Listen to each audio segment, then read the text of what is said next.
Thought Bubble Audio.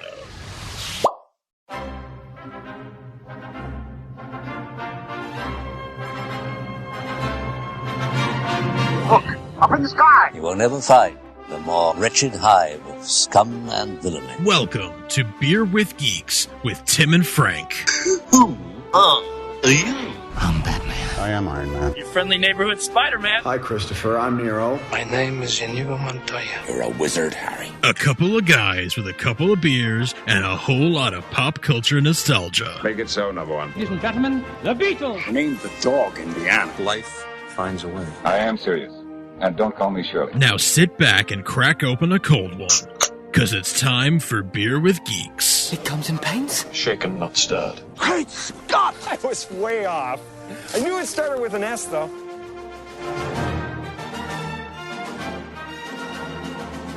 Hi, and welcome to Beer with Geeks, where two geeks geek out with beer. I'm Tim, and with me, as always, is my bold friend Frank. How are you today? I'm doing very well, sir. How are you? I'm very good, feeling a little brave. Are you really? Yeah, feeling brave today. Feeling strong, feeling brave, daring to go to new places. I'm feeling adventurous myself. Yeah. So, yeah. Well, you know, it's so great then that we are sitting here in a room that we always sit in. Yeah.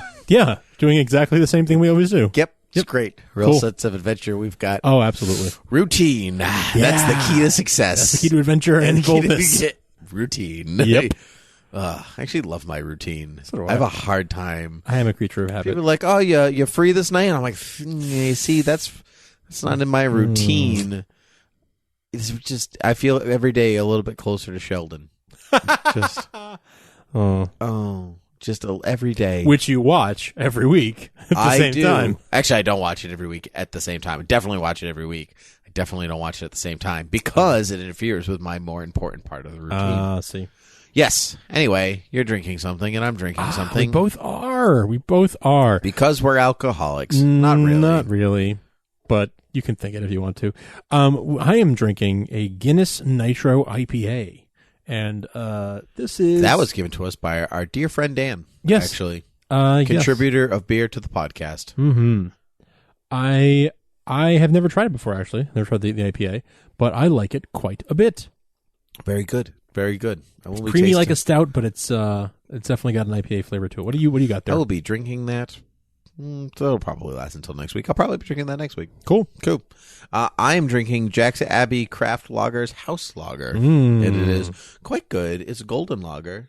It's a beer, as it says on the bottom. Ooh, yeah, it's got a 5.2. Good Lord, that's a heavy one. I'm going to be swimming. That stuff's good though. It's light. It tastes so very light. light. Yeah, very light. I never had it, but it's exactly what I wanted when I took a sip of it. You know how sometimes the beer is either utterly satisfying or it is the worst thing that could ever have passed your lips. And this is utterly satisfying. It's exactly what I wanted.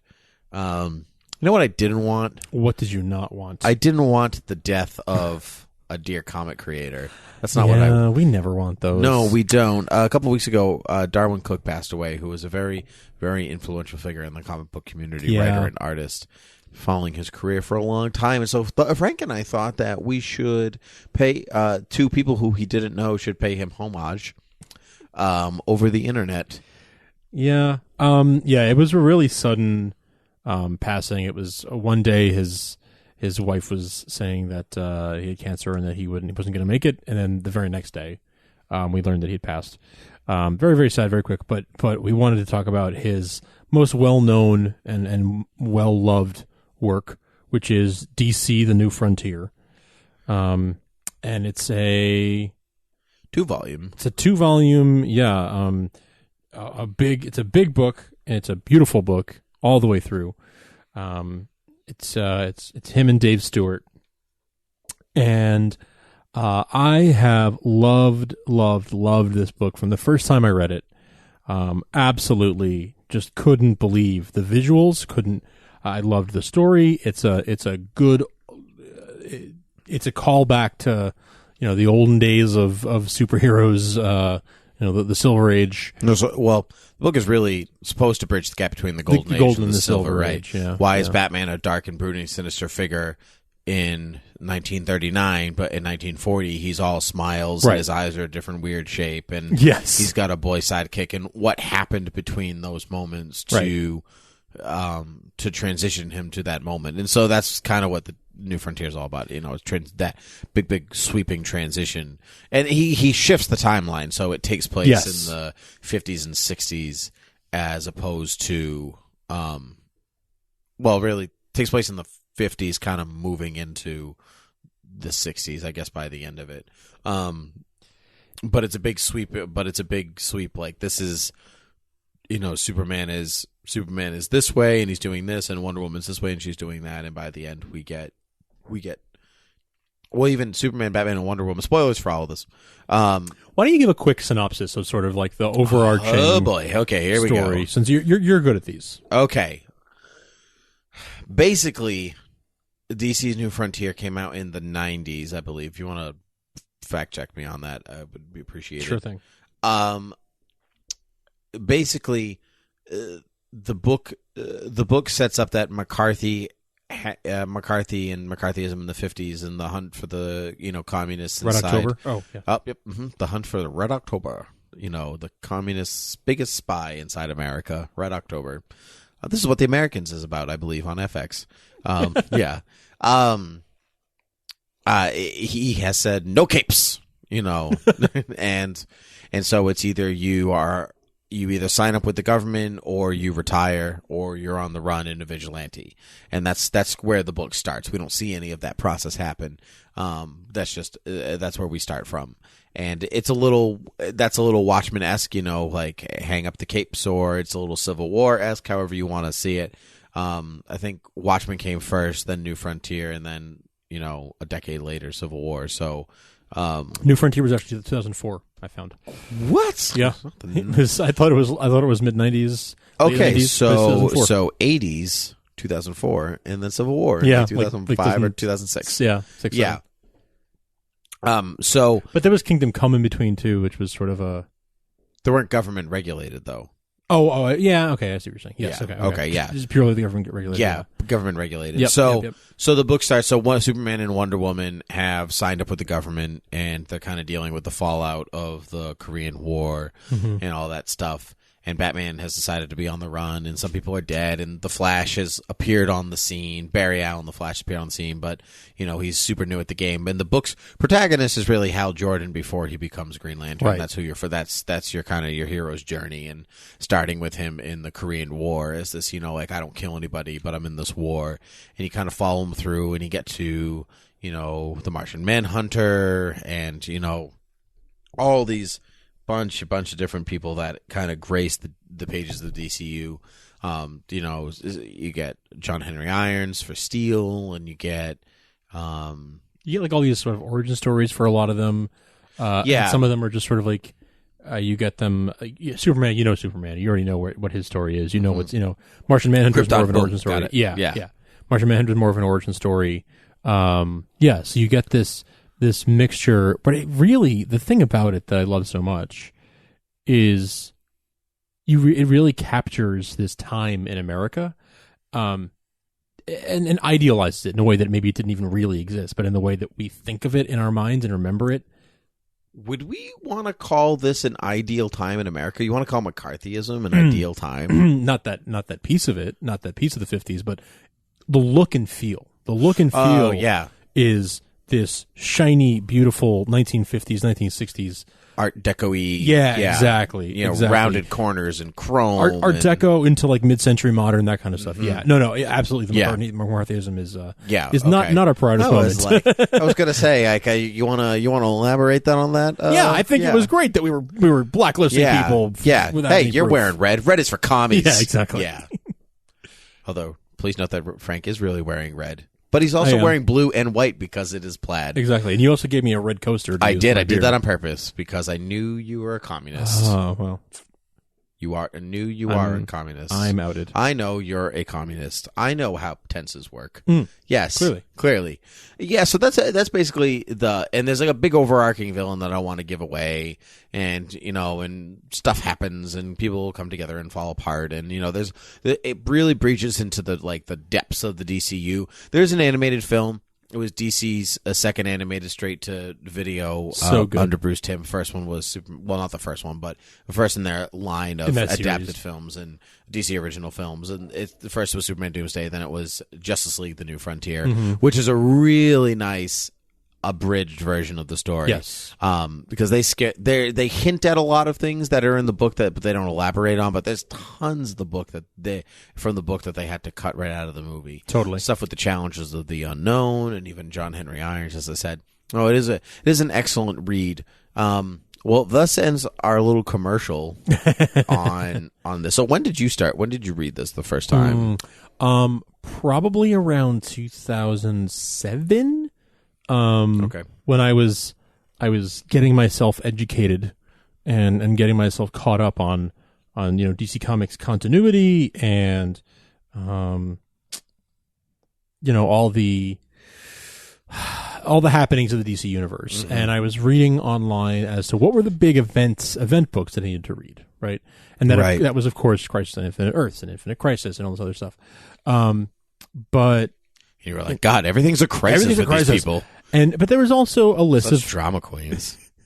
There were also lists of other books like Superman for All Seasons and Superman Secret Identity and DC: The New Frontier was on there, and people would just gush. I was on these forums and reading lists and people giving their opinions of starter books if you want to start the DC universe, like everything you need to know. And everyone would, when it came to New Frontier, would just gush about like, oh my God, that book is so good, you have to read it. Like, and these are the same people, like somebody would recommend this and then in the same breath recommend Lex Luthor Man of Steel, like a very different book. So, and that one I had read, so I was like, wow, if they're recommending this, then this must be really good. I got a hold of the book. I bought volume 1. If you buy the trade paperbacks, it comes in 2 volumes. That's how actually, big it is. Yeah, well, actually, I think they just released the new definitive edition that comes in 1 volume. 1 volume, now. Nice. Well, at the time they were deluxe edition. They were deluxe edition. Deluxe edition. Okay. And of course, there's Absolute Edition. My definitive answer. Yes, and I'm looking at the Absolute Edition right now because I saved the better copy for myself. As you should. Yeah, the Absolute is they're those giant, 11 by 17 maybe, huge. These are way bigger than 11/17.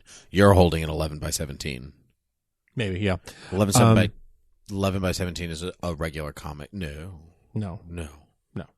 that's not right. No, this is like a regular comic. Anyway, yeah, they're oversized and they're beautiful. Like Absolute editions are just they're gorgeous in every way.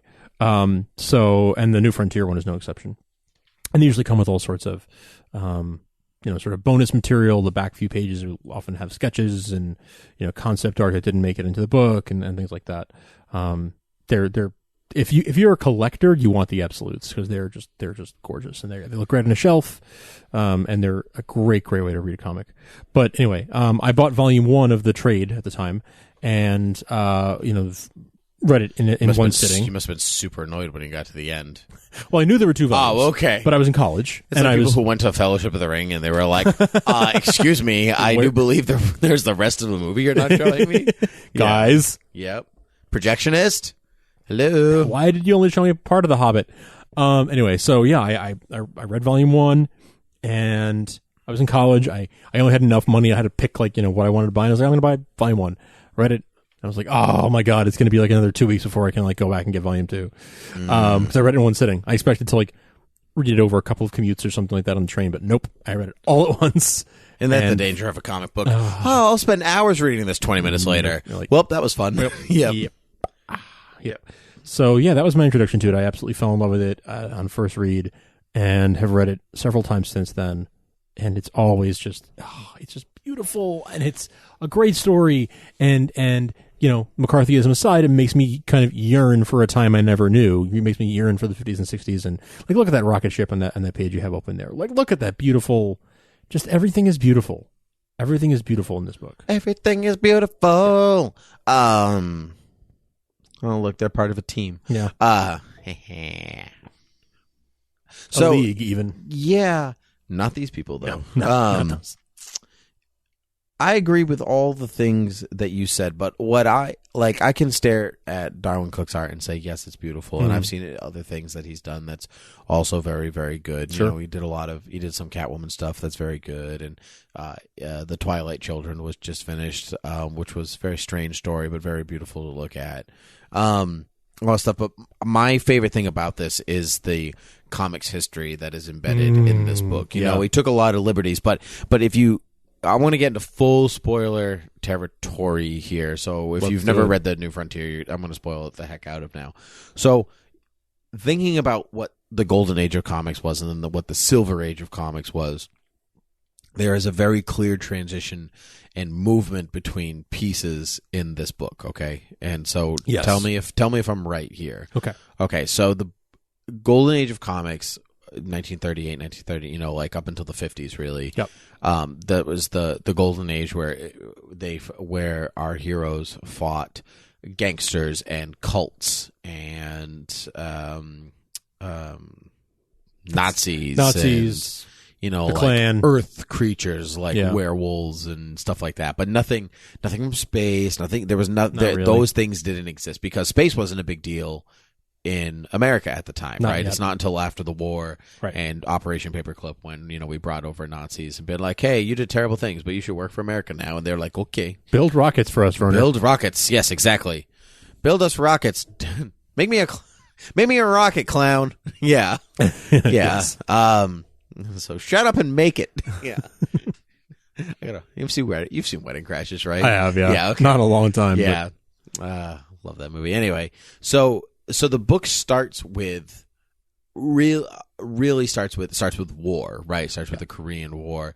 It starts with Dinosaur Island and the losers. And so there's like these seeds of the Silver Age starting to implant themselves right from the beginning.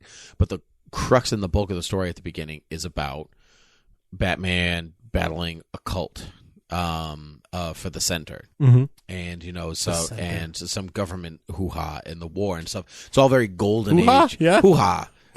Nope. Government hoo-ha. Nope. No. Government humdrum. Sure. What's hoo-ha? Well, I'll tell you when you're older.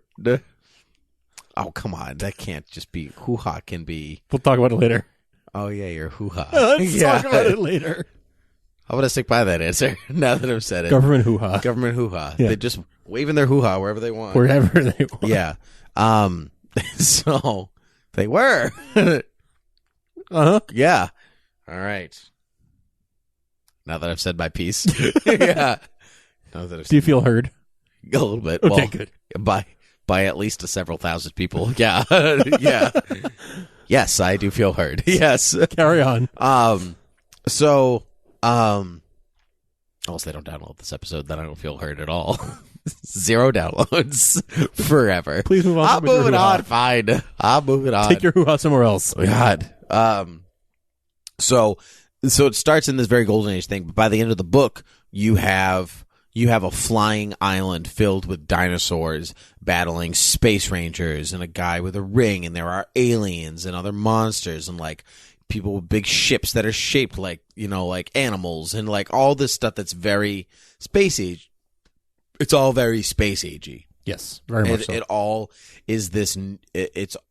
We're in a new realm of the DC universe by the time, so it's like we get this clear transition from the Golden Age to the Silver Age, not just in character appearances, but in like even in the battles they fight from the beginning to the end. Sure, you know, it's sure. it's gold. Yep. It's golden. It's very much golden to silver, and that's you know, if people have read it know, you know, it's where the name comes from. You know, the New Frontier. Here we are, the New Frontier. Yeah, this is my JFK. Kennedy. That's my JFK.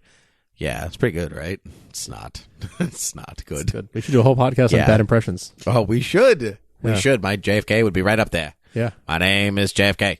Did he call himself that? Yeah. Yeah? Yeah. Oh. That is what my wife calls me in the bedroom. Oh. JFK. When I'm looking for my swimming trunks. Oh, yeah. Yeah. Because I am at the White House and I have a pool. Yeah. In the White House. That's right. It's in the Rose Garden. That's not where it is. No. No, it's not. It's a very specific garden to have, isn't it? The Rose Garden. The Rose Garden. The Rose Garden. We are up to the task. Are we equal to the challenge? We must sacrifice our future in order for the present. That is the question of the New Frontier. It's not how he said it at all. Nope. My fellow Americans. How would you go? No, I'm done. Yeah. And now, 30 minutes of Tim's bad JFK impression. I could get into other bad president. Don't, please stop there. No. Please stop there. Don't. Just don't. No. What were you even talking about? I don't know. It was hoo-ha and JFK. You sidetracked me with the hoo-ha. I was fine talking about, I had a huge range of thought that I was going to get through. Well, that's okay. And you sidetracked me talking about You're hoo-ha. right. I did. You know, as you are always want to do. We're in the grocery store. Hey, let's talk about hoo-ha. That's true. I am a little obsessed. Yeah, you're a little obsessed. Hey, doesn't that cucumber look like a hoo-ha? Let's, it's happened. It hasn't happened. Nope. No, I don't know if I've ever gone to the grocery store with you. I don't know if we have. Nope. Certainly never eating cucumber the same way. Oh, God. I've derailed us. All right. So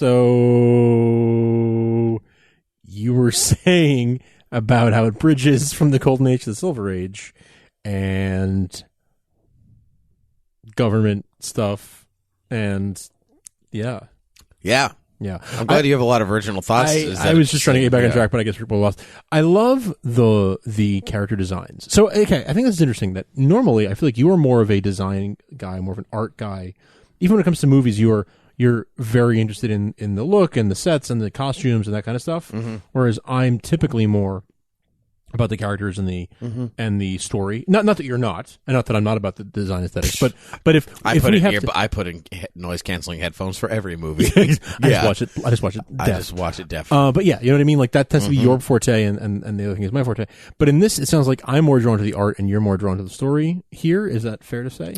Not that you don't like the art, not that I don't like the story. Yeah, no, I think that's actually very fair to say. There's some things about the aesthetic that I like very much. Like I like what Wonder Woman is taller than Superman. Yes, I love that. Instance. I love that. Yeah, it's perfect. It's great. I love that Superman has a black S and not the yellow one. It's like the Fleischer S. He has the Fleischer S. I like that a lot.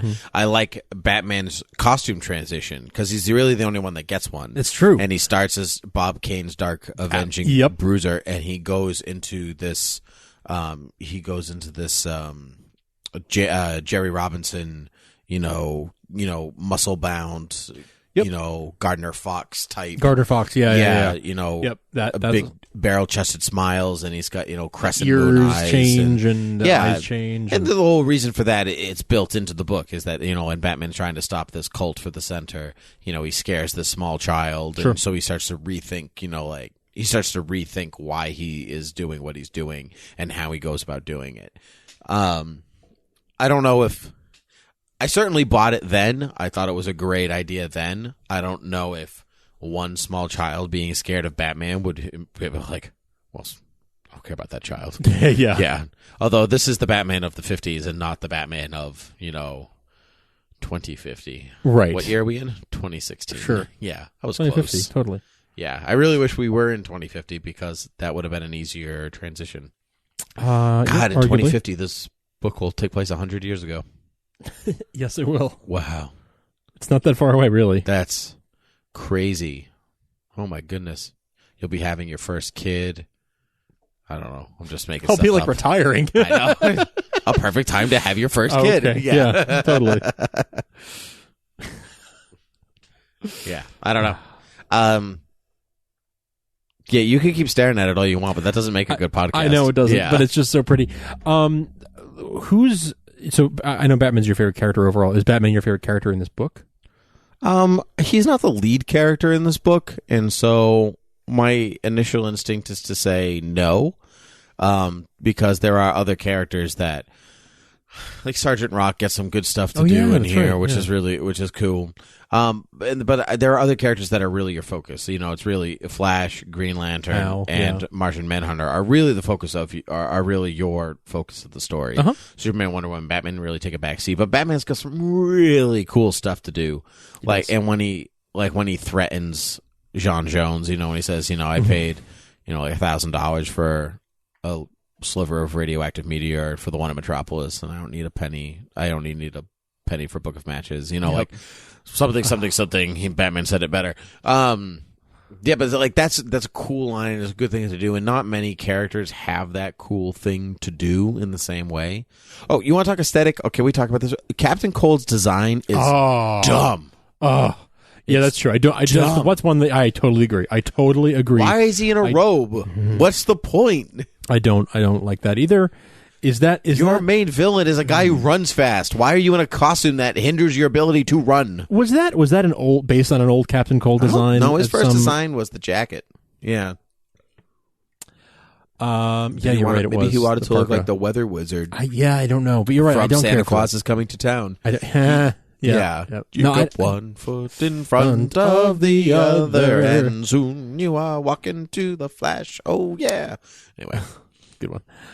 Good one. Good one. Worth talking over you. Continue. Totally worth it. Yeah. I'll give you that one. I don't love that either. I'll tell you what I do love, though. The scene, as I was flipping through it, I just came across it. The scene where John Jones is watching TV and morphing into all the different things he's seeing. He turns into Groucho. He turns into Bugs Bunny. Mm-hmm. He turns into Dick Tracy. Yep. And then, a Dick Tracy type that is actually John Jones. Tonto. Like all these different... it's not even Tonto. It's the Native American on the test pattern at the end. We don't do this anymore, but they would do the national anthem at the end of the day, and there's a test pattern that would show that had an Indian chief's head. Yep, that's what he's turned into. So look, America cares about the Native Americans. We put them on the TV before the channels turn off. So and they used to be on our nickels. So he's watching TV and just turning into all these things as he sees them come up. And it's so funny. Like the Bugs Bunny it's literally Bugs Bunny. Yeah. Because they can do that because Warner Brothers owns the company. Yeah. And the Groucho thing is great too. I love that scene. I remember loving that from the start. There's Captain Cold. Yeah, it's like a robe. And I don't really care for it either. But you know what? It's still it looks good in next to all the other designs, but it's not my favorite. This is the book that made me love Hal Jordan. Oh, explain. And Hal Jordan is my favorite Green Lantern, with Jon Stewart being a very strong second because of the Justice League Unlimited cartoon. Mm-hmm. But I had not really had much exposure to Green Lantern before this book.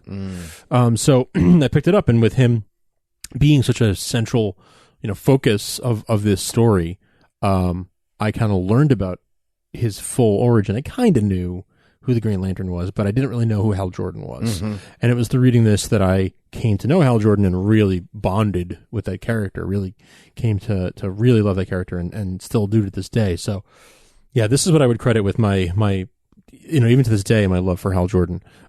It was shortly after this that I when I first got into comics, Superman was my way into comics, and I started reading all these books, like I said. And then it was after reading this that shortly after reading this, that I said, okay, I've read a bunch of Superman stuff now, and I've kind of caught up on the DC universe, but like, what are some good Green Lantern stuff? Mm-hmm. And then I got into Sinestro Corps War and all that stuff that ensued afterwards. And that was right around the time that stuff was happening too. Mm-hmm. So it was a good time. I think I started reading comics right as Sinestro Corps War was wrapping up. Yep. So that was a good time for me to jump in, catch up on Sinestro Corps War, and then go on from there. But I wouldn't have gotten as into it as I did if it wasn't for New Frontier. So I have to credit this book with that as well. Oh, that's very interesting. I have actually no recollection of when I first read this book. Isn't that strange? That is strange. I have sometime after 2004. Yeah, apparently. Well, because you got into comics around 2005. Yeah, I was reading I was reading single issues by 2005, but I had been reading some graphic novels. I was reading some trades of collected stuff for I don't know, maybe 2005, maybe like almost 10 years before that. Okay. Leading up. And so, because I remember going on a wild spree trying to find in bookstores trying to find every volume of Batman No Man's Land. Like, I have 1, I have 2, I have 3. I'm in San Diego and they have volumes 4 and 5. I got to get those right now. Yeah. Whatever. And so, yes, but I have no recollection of getting these books or when I read it or anything like that. I just remember really, really liking it. Do you remember? Is there slight tangent. Is there a book that, since you started reading comics regularly, is there a book you have always, collected all the way through? I mean, from whenever you started reading, consistently, is it Detective or Batman or whatever? Like, is there something you've collected every issue of since you started reading comics? 1 year later, Batman. Yeah, I have. Yeah. Yeah, there's probably another one. Maybe Spider-Man. Oh yeah, yeah. Maybe you were an early Spider-Man fan. Maybe Spider-Man, but I think if I go back and look, I think Batman is really, it's like since Infinity Crisis, going through 1 year later and moving all the way through. Yeah, it's probably Batman. Cool. Up until this very moment, I don't think I've ever missed an issue. Yeah. Sometimes I'll miss an annual here or there. The annuals are usually up until recently, they usually don't count for anything. Yeah. So recently, they're like this nice little story, right? Yeah. Recently, they've woven them into whatever event is happening at the time. It seems that the companies tend to use them for like artist and writer tests. Yes. Like see how well this works. See if you can do the story. See if people, take to your art or whatever else. Yeah. It doesn't. Yeah. Because they get them on the cheaper for a little bit more, for a few more pages, and that's how you get an annual. Right. Maybe. I have no idea. I'm making that up. Makes good business sense, though, doesn't it? Sure. Yeah. Makes sense in a business. Good testing ground. Yeah. So Darwyn Cooke was, sadly taken too soon, and this is his masterpiece. Yeah, I would agree with that. When the news broke, what people referenced was this book. This is what he'll be remembered for. Yep. And what a great legacy to leave behind. One of the, seminal works of the DC universe. It's a love letter to the DC universe. That's a great way of putting it. That's exactly what it is. And a particular time in the DC universe, a specific time, the time that he grew up with, right? And so, if you don't get, what I would say, if you don't get DC. If you don't understand, you don't get DC, man. If you're like, I don't understand why people like those DC characters. They're so unrelatable. They're all like godlike. I prefer Marvel. I prefer my characters more relatable, more human. That kind of thing. If you don't understand what people see in these DC characters, pick up this book. Flip through it at a Barnes and Noble or whatever, and sit down and just look at the art and try to read along a little bit. And really, I would encourage you to buy it. And I think you'll understand what it is that we all love about DC. If you just don't understand it, it's okay if you don't get it, And if you don't like the characters and what they stand for after reading this, I would say that maybe DC is just not for you. But I think this is a great way to get acquainted with the archetype of each of these characters. Yep. I'd agree with that. Actually, I would really agree with that. And if you want to check out some of Darwyn Cooke's stuff and you're not a superhero fan, I recommend his adaptations of Richard Stark's Parker, which is like a 60s crime noir, bad cool guy, kind of deal, Frank Sinatra, who was awesome type, hard-boiled detective kind of thing. I don't want to spoil anything, so that's the only explanation you're going to get. But those are very good. A little bit more adult. Absolutely. But they're a good way to go. A good way indeed. All right. Yeah. So awesome. You can find us on the many places like the Twitter and the Facebook and the Gmail at Beer with Geeks. Mm-hmm. You can email us. You can tweet us. You can write us on Facebook in more than 140 characters. You can do that with Gmail. And you can rate and review us on podcast and the Google Play Store, a podcast on iTunes and the Google Play Store and the Satchel and the Overcast and all the many places that podcasts are not sold because they are free medium. As they should be. Yes. Keep them free. But if you want to mail us money, my address is 123 DC, the New Frontier Street at dccomics.com. That's a street address, right? Yeah, that's it. Nailed it. Awesome. Woo. No one will see through that lie. Nope. Airtight. Yep. Wait, are we still recording? Oh, shoot. Oh, crap. All right. Well, we will see you guys another time. But until then, cheers. Cans. They're cans. They won't click. Wait, watch it. Click now. Wait. Oh! Magic. Magic.